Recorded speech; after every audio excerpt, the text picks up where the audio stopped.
It's hot, yeah. It's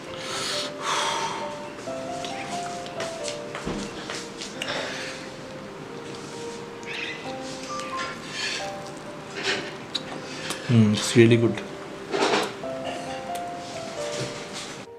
Hello everyone, welcome to the Frugal Green Indian. Today I'm going to show you the best ever quarantine keema kulcha you can make using just store-bought ingredients So you and a need little bit of chicken keema. refined flour or maida, atta or whole wheat flour, a little bit of semolina or suji, and a little bit of dry yeast. Of course, some lukewarm water and sugar for the basic kulcha. All the ingredients are mentioned down in the description box as well. So first, you have to go bit by bit, pour in the water and give it a good mix. Don't worry, it'll take some time to get there, to get that perfect, shiny, shaped, smooth dough. But it doesn't take longer than 5 to 7 minutes.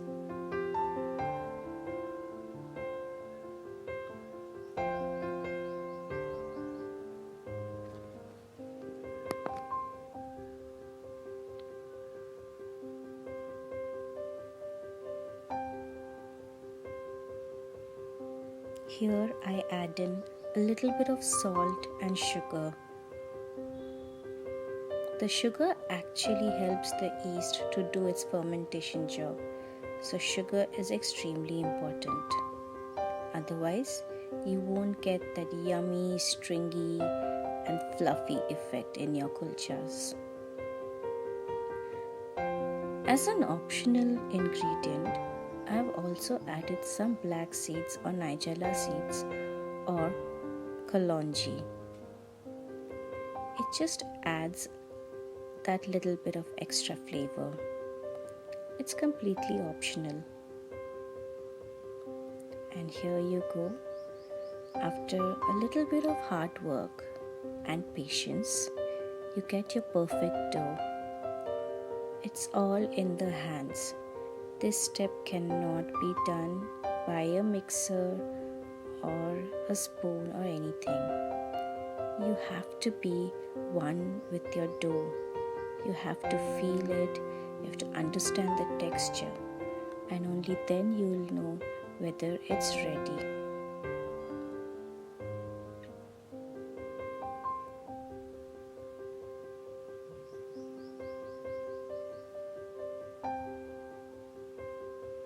Now, I'll cover it and keep it for at least 2 hours. In the meantime, you can start with the preparation of the keema. Here I've got some potatoes, 2 to 3 potatoes, because I'm trying to feed 3 of us and keep some extra as well. Just randomly chop it. You don't have to be precise because it's going to be cooked along with the keema. Again, I have mentioned all the different ingredients in the description box and in the beginning of the video as well. I've just put in all those potatoes in a pan with a little bit of ghee in it, and I'm cooking it with some turmeric while my dough is sitting on the side. The dough needs to be kept in a warm, covered area for it to do its work. And don't go on touching it or opening it, just leave it aside. Now, one key thing to remember is while you're cooking the potatoes and the keema together, you can't add any water. It has to cook it in its own juices. After a little bit of cooking with the haldi on it or the turmeric, I've added some dhaniya and jeera powder or coriander and cumin powder.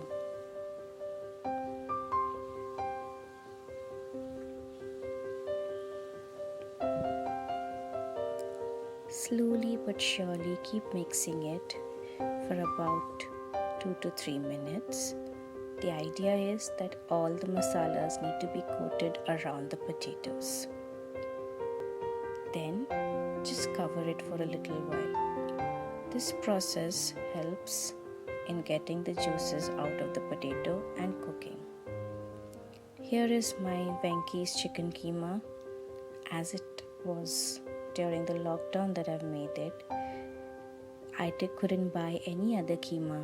I had to get the packeted ones. I've added some salt and mixing it around.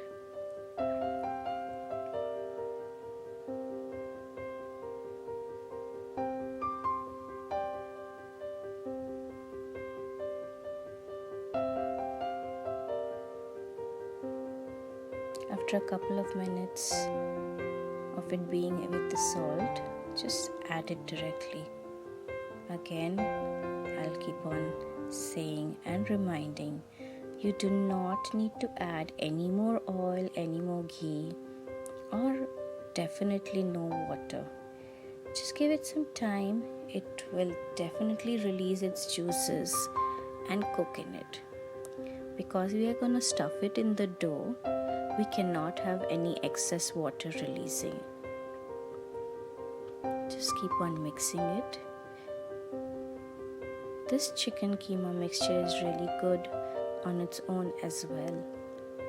You can have it with your bread in the mornings or sometimes even as a late snack as well.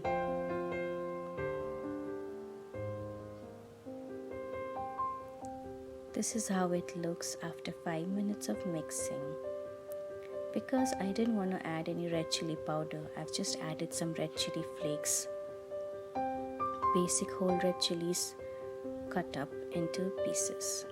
And here I'm adding some chicken curry powder.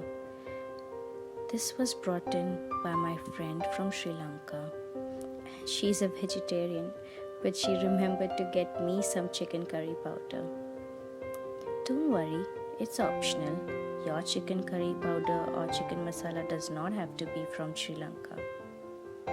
Just add any or chicken masala you find at home.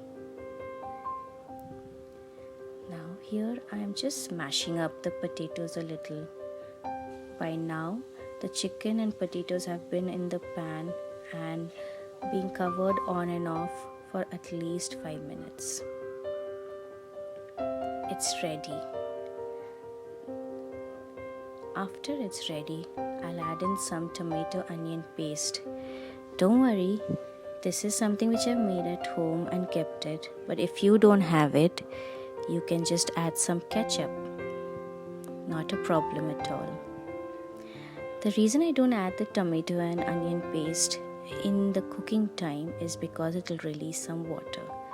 And you need to keep this mixture as dry as possible but flavorful at the same time. Another optional ingredient is cheese spread.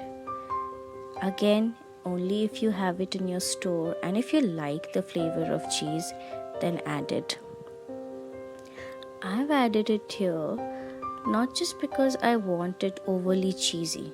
As you see, I've just added 1.5 to 2 tablespoons here.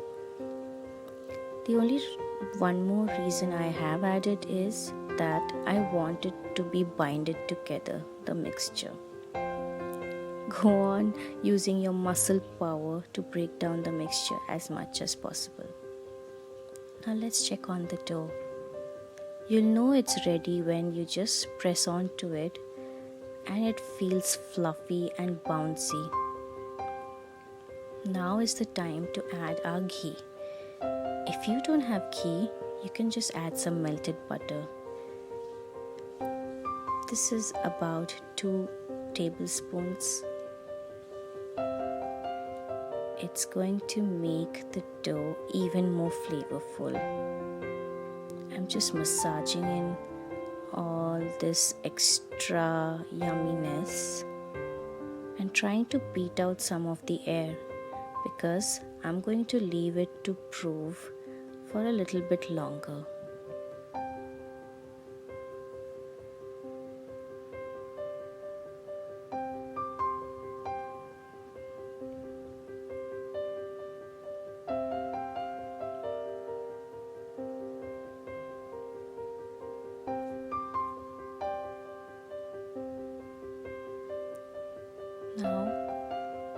After doing it for about a minute, shape it into the round ball shapes.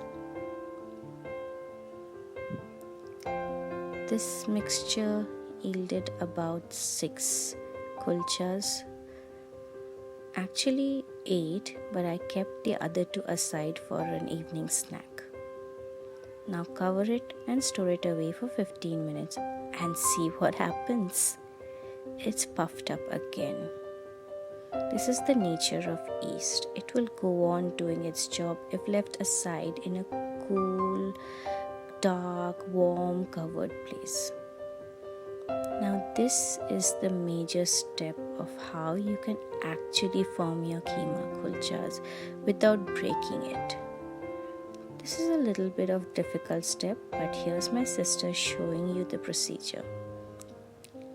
You make the dough into like a katori or a dumpling sort of a thing, and see how she's squeezing it all together without much pressure, I might add. You can't put in a lot of pressure. And also, by this point, the keema mixture is completely cooled down. You absolutely cannot add a hot or even a lukewarm mixture into a dough. Put it in some of the dry flour. Any flour is fine. This step is gonna help you roll it out. And remember, during rolling it out, you should powder your rolling pin as well. It helps prevent sticking to the mixture. And easily and surely, with just a little bit of pressure, just roll it out and keep twisting it around so that you get that nice perfect spread of somewhat circle kulcha. We've opted for a medium-sized kulcha, and 2 medium-sized kulcha is good to feed any grown person for lunch because it's gonna be a little bit on the heavier side.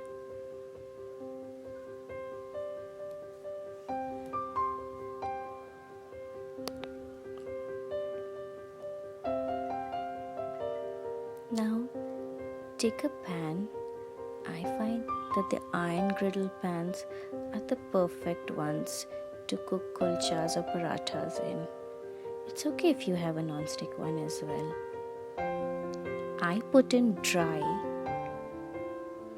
and then add the ghee or the butter. Because it's kulcha, you have to cook it in ghee or butter. We can't think about any other cutting methods here. As it is, we're so stressed out. Don't you think we need a little bit of flavor in our lives?